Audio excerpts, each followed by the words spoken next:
Alors bonjour à tous et bienvenue en direct du studio live des 24 heures de Saint-Jean pour cette édition 2017 qui s'apprête à démarrer dans quelques instants. Alors nous avons le privilège de nous trouver en présence de Madame Frédérique Marquet, maire de Saint-Quentin. Bonjour Madame. Bonjour. Alors vous êtes la marraine de cette édition 2017. Je vais tout d'abord vous poser cette question. Alors si vous voulez vous présenter aux auditeurs, pardon.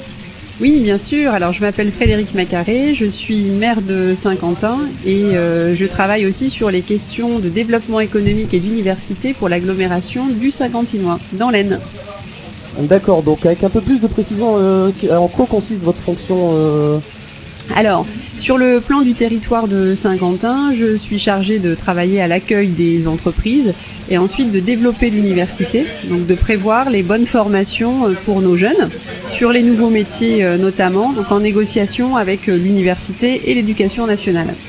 D'accord, donc ça se développe plus vers les filières industrielles Alors beaucoup industriel, numérique, industriel et artistique. Industriel parce qu'à Saint-Quentin, nous avons beaucoup d'industries. Le groupe Yamaha, donc avec la construction des scooters sur la ville, et puis la fabrication au monde des parfums de L'Oréal.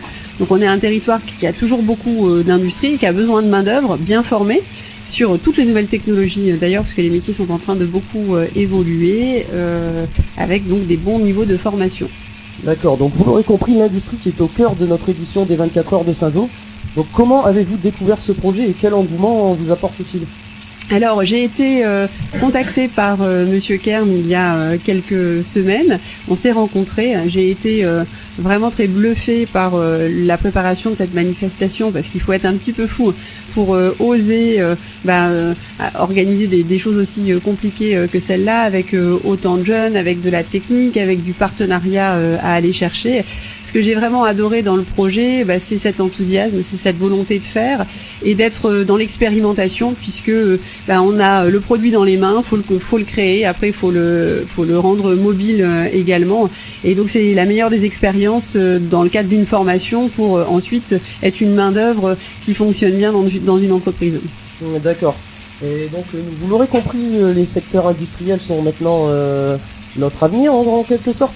Alors, que pensez-vous, petite question pour nos éditeurs et nous, étant étudiants nous-mêmes en BTS CRSA, que pensez-vous des filières CRSA et plus généralement des filières industrielles ? Je pense surtout que vous avez fait le bon choix. Je vais rappeler surtout BTS CRSA. CRSA, c'est conception, réalisation, système automatisé pour nos auditeurs. Voilà, donc avec de la mécanique, de l'électrotechnique et de la robotique également. Donc c'est vraiment les filières d'avenir. Moi j'encourage vraiment, on a un BTS CRSA coloration robotique à Saint-Quentin. J'encourage les jeunes qui sont passionnés par ces sujets-là d'embrasser ces carrières, parce que il y a un besoin énorme dans les entreprises et dans les industries de main-d'œuvre sur ces sujets. Ce sont les sujets d'avenir. Et c'est grâce aux jeunes qui vont dans ces formations-là qu'on pourra peut-être voir l'industrie revenir aussi en France, parce que avec toute la robotisation qui est partie partout dans le monde, le coût de transport, la main-d'œuvre sera pas toujours la question. Et il y a de vraies opportunités pour la France pour faire revenir de l'industrie. Je prends toujours l'exemple d'Adidas, qui a rouvert un site de production en Allemagne par la robotisation, et ils vont arrêter avec l'Asie sur une partie de la production. Ça veut dire qu'il y a des possibilités, mais il faut qu'on soit sur les meilleures technologies, il faut qu'on soit bien formé, il faut qu'on ait envie en France.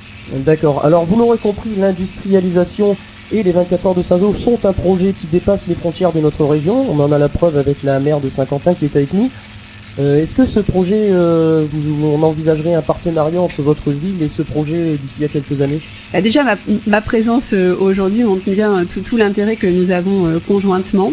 Moi, je considère que travailler ensemble sur ces sujets qui sont vraiment des sujets d'avenir importants pour la France d'une manière générale et pour nos régions, à chaque fois qu'on peut travailler ensemble, pousser les limites et essayer de se faire entendre, c'est extrêmement important. Alors, chez nous, on travaille beaucoup sur des ateliers qui se passent depuis l'école maternelle jusqu'au lycée et encore. On a aussi des salons, donc on a tous notre spécificité. Moi, je trouve que ce que vous faites ici, c'est vraiment formidable. C'est votre identité, donc il faut la garder aussi, parce que c'est votre projet à vous. Il va réellement dans le bon sens, et effectivement, on sera content de continuer à échanger avec toutes les personnes du lycée qui s'investissent sur ces questions. D'accord, merci. Et on rappelle évidemment que c'est un projet qui se développe à l'international, avec la présence cette année une nouvelle fois d'équipes tchèques et slovaques. c'est vraiment très très bien aussi cette ouverture-là. Ça vous oblige à parler anglais, je suppose. Exactement. Voilà, bon exercice aussi. Et puis c'est un peu obligatoire dans vos formations aujourd'hui. Je pense que les logiciels que vous utilisez, de toute façon, c'est de l'anglais. Donc il faut s'y mettre. Puis cette ouverture-là, elle est vraiment toujours enrichissante. Si tu vois, c'est une ouverture à la mondialisation entre guillemets avec l'industrie. Donc l'anglais, la nécessité de parler anglais est extrêmement présente. Et de plus pour pouvoir communiquer avec les équipes qui ont un savoir à nous amener et nous aussi on a un savoir à leur apporter. Alors est-ce que c'est la première fois que vous avez de l'international ? Non, ça fait maintenant quelques éditions qu'on a de l'international. L'année dernière on avait la Pologne qui était présente en plus. Malheureusement cette année ils n'ont pas pu faire le déplacement. Et on a eu la chance aussi d'avoir une personne qui venait d'Australie pour un peu voir comment ça se passait. Donc ça prouve une nouvelle fois que le projet se développe vraiment à l'international. Et vous les laissez gagner ? C'est une question, on ne pourra pas répondre. Non, mais on essaye de faire, les équipes essayent de faire vraiment leur maximum. Il faut savoir qu'ils travaillent depuis énormément de temps. Plusieurs mois, voilà, c'est ça sur le projet. C'est pas pris à la légère, ils sont vraiment à fond dedans. Et ils font leur maximum pour gagner. On a le droit à une belle compétition en fin de journée. C'est parfait. Voilà, on vous remercie Frédéric Macaré. Merci de cette invitation et puis très belle édition cette année au 24 heures de Saint-Jean. On espère que ça vous plaise, on vous remercie. Voilà, merci. Bonne journée. Merci beaucoup, au revoir.